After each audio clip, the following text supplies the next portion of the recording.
पिछली क्लास में हम लोगों ने अब तक बहुत सारी चीज़ें पढ़ चुकी हैं। आज की जो क्लास है उसमें हम लोग पढ़ेंगे मॉलिक्यूलर बायोलॉजी के बारे में कि मॉलिक्यूलर बायोलॉजी क्या होती है, किस तरह की होती है। देखो, मेंडेलियन जेनेटिक्स के बाद मॉलिक्यूलर बायोलॉजी की बात होती है। मॉलिक्यूलर बायोलॉजी में सबसे इम्पॉर्टेंट जो चीज़ होती है कि बॉडी में कोई भी स्ट्रक्चर जो होता है, मान लो ये कोई बॉडी है, बॉडी बना होता है टिश्यू से या ऑर्गन से। बॉडी बना होता है ऑर्गन से, ठीक, ऑर्गन सिस्टम जिसको तुम कहते हो।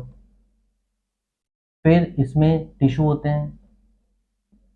टिश्यू में क्या होता है भाई? सेल, और सेल में होता है न्यूक्लियस। तो हम लोग जहां मॉलिक्यूलर जेनेटिक्स की बात करने वाले हैं, इसमें जेनेटिक्स में मेंडल ने क्या बताया था कि जो तो बॉडी बनी होती है ऑर्गन सिस्टम से, ऑर्गन सिस्टम टिश्यू से, टिश्यू सेल से, सेल न्यूक्लियस से। अब न्यूक्लियस के अंदर होता है जेनेटिक मटेरियल। तो आज जो हम लोग पढ़ने वाले हैं वो बेस्ड करता है जेनेटिक मटेरियल पे कि what is genetic material, what is the structure of genetic material and what is the nature of genetic material. इस पे हम लोग बात करेंगे। तो देखो, जेनेटिक मटेरियल न्यूक्लियस के अंदर है। तो अगर हम एक सेल को देखें तो मान लो ये कोई सेल है, ये उसका न्यूक्लियस है। तो न्यूक्लियस में चार चीजें होती हैं। एक होता है न्यूक्लियर मेम्ब्रेन, एक होता है न्यूक्लियोलस, ठीक है, एक होता है न्यूक्लियोप्लाज्म, और एक होता है जेनेटिक मटेरियल। तो this is the thing for which we are talking about कि यही जेनेटिक मटेरियल है। तो अगर कभी क्वेश्चन आता है कि भाई जेनेटिक मटेरियल कहाँ पाया जाता है, तो सीधा सीधा आंसर है यूकैरियोटिक सेल्स जो होंगी उसमें, न्यूक्लियस के अंदर। प्रोकैरियोटिक में तो न्यूक्लियस है नहीं। अब ये जेनेटिक मटेरियल क्या हो सकता है भाई? डीएनए, या कुछ लोग कहेंगे कि सर आरएनए। तो अब इसी बीच में लड़ाई हो गई कि डीएनए जेनेटिक मटेरियल है कि आरएनए। तो ये चीजें हमें पूरी क्लास करने के बाद समझ आ पाएगा, ठीक है। जब हम पूरा पढ़ लेंगे मॉलिक्यूलर बायोलॉजी जेनेटिक्स, तब हम समझ पाएंगे कि डीएनए जेनेटिक मटेरियल है, आरएनए जेनेटिक मटेरियल है, या कोई और जेनेटिक मटेरियल है, और जो भी है तो क्यों है। और एक क्वेश्चन और बनता है कि पहले कौन आया, पहले डीएनए आया कि पहले आरएनए आया। तो ये क्लियर हो पाएगा कि जेनेटिक मटेरियल हम किसे कहते हैं, डीएनए को कहते हैं कि आरएनए को कहते हैं, ठीक है। सभी लोगों को समझ में आ रहा है? तो डीएनए जेनेटिक मटेरियल है या आरएनए जेनेटिक मटेरियल है, ये चीज हमें समझ में आ पाएगा जब हम अच्छे से चीजों को पढ़ेंगे, ठीक। देखो भाई, अगर हम लोग डीएनए को जेनेटिक मटेरियल मान लें, जैसे हम लोग मान लेते हैं कि डीएनए जेनेटिक मटेरियल है, ठीक है। तो अगर हम लोग डीएनए को जेनेटिक मटेरियल मान लेते हैं, बाद में आगे हम लोग आरएनए को भी लेकर के चलेंगे। तो अगर हम सपोज कर लें कि डीएनए जेनेटिक मटेरियल है, तो डीएनए किससे मिलकर के बना है? डीएनए मिलकर के बना है न्यूक्लियोटाइड से, न्यूक्लियोटाइड से। तो बेसिकली हम कह सकते हैं कि डीएनए जो है ना, ये पॉलीन्यूक्लियोटाइड है।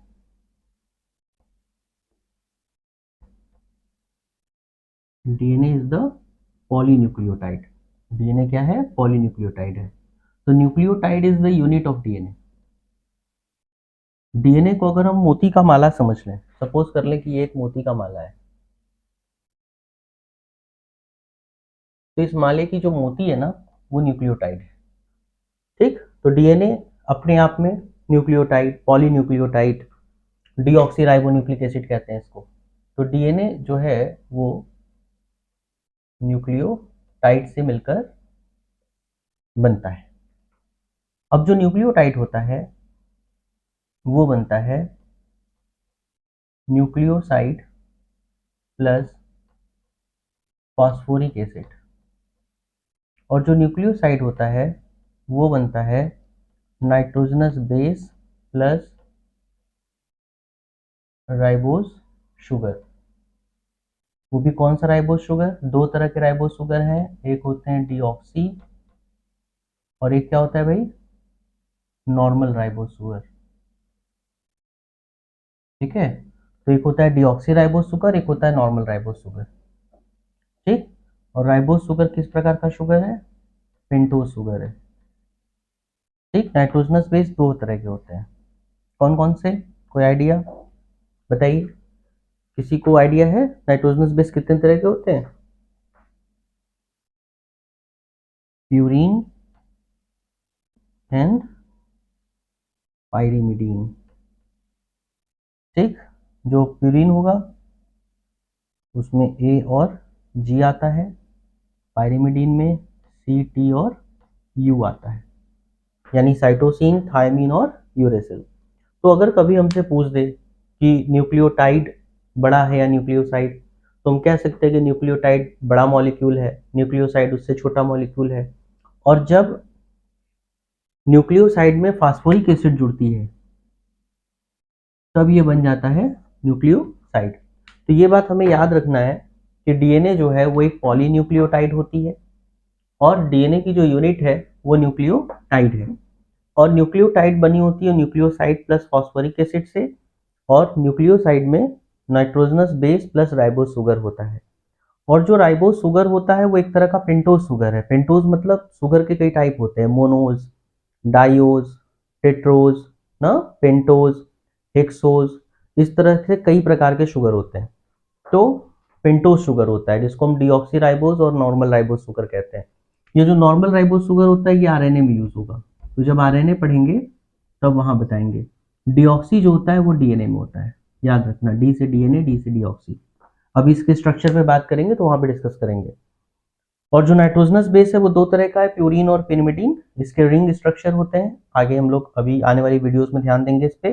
तो प्यूरीन में ए और जी मतलब एडेनिन और ग्वानिन, पिरिमिडीन में साइटोसिन, थायमीन और यूरेसिल। तो ये बेसिक स्ट्रक्चर होता है डीएनए का। तो कभी भी क्वेश्चन आए कि डीएनए मॉलिक्यूल में क्या होगा तो हमें ये बताना है, ठीक है।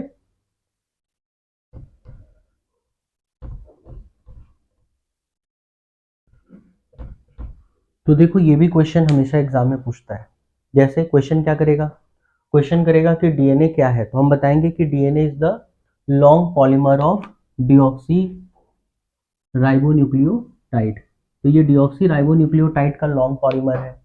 दूसरा, डीएनए की जो लेंथ होती है वो नंबर ऑफ न्यूक्लियोटाइड पे बेस करती है, यानी किसी भी डीएनए का जो लेंथ है वो हम उसमें कितने न्यूक्लियोटाइड है उससे बता सकते हैं। जैसे मान लो पेपर में क्वेश्चन आ गया कि किसी डीएनए की लेंथ बताओ, तो तुम कह सकते हो कि डीएनए उतना ही लंबा होगा जितना उसमें न्यूक्लियोटाइड है। जैसे मान लो कोई मोती का माला है, तो उस माले में 100 मोती हैं और किसी माले में 10 मोती है, तो क्या होगा, 10 मोती वाला माला कैसा होगा, छोटा होगा, और 100 मोती वाला माला बड़ा होगा। तो किसी भी डीएनए में न्यूक्लियोटाइड की संख्या, number of nucleotide, deciding number होता है कि वो डीएनए कितना लंबा होगा। जैसे जितना ज्यादा न्यूक्लियोटाइड उतना ज्यादा लंबा डीएनए, और जितना कम न्यूक्लियोटाइड उतना छोटा डीएनए।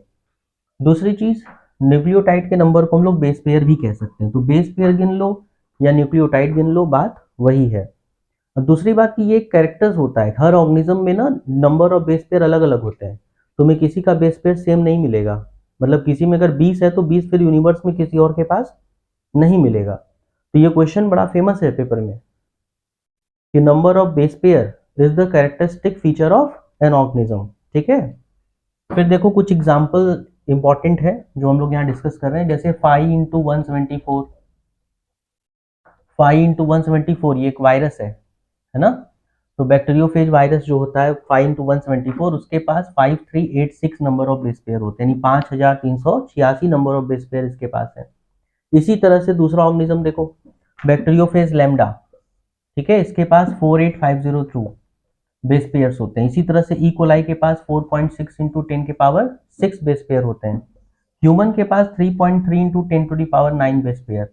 तो क्वेश्चन आ जाएगा कि ह्यूमन में ये जो बेस पेयर है ये सिंगल स्ट्रैंड है, एसएस है, तो हमारे पास तो डबल स्ट्रैंड होता है ना, डीएस होता है। तो डबल स्ट्रैंड का कितना हो जाएगा भाई, अगर सिंगल स्ट्रैंड इतना है तो डबल स्ट्रैंड कितना होगा, आंसर बताओ।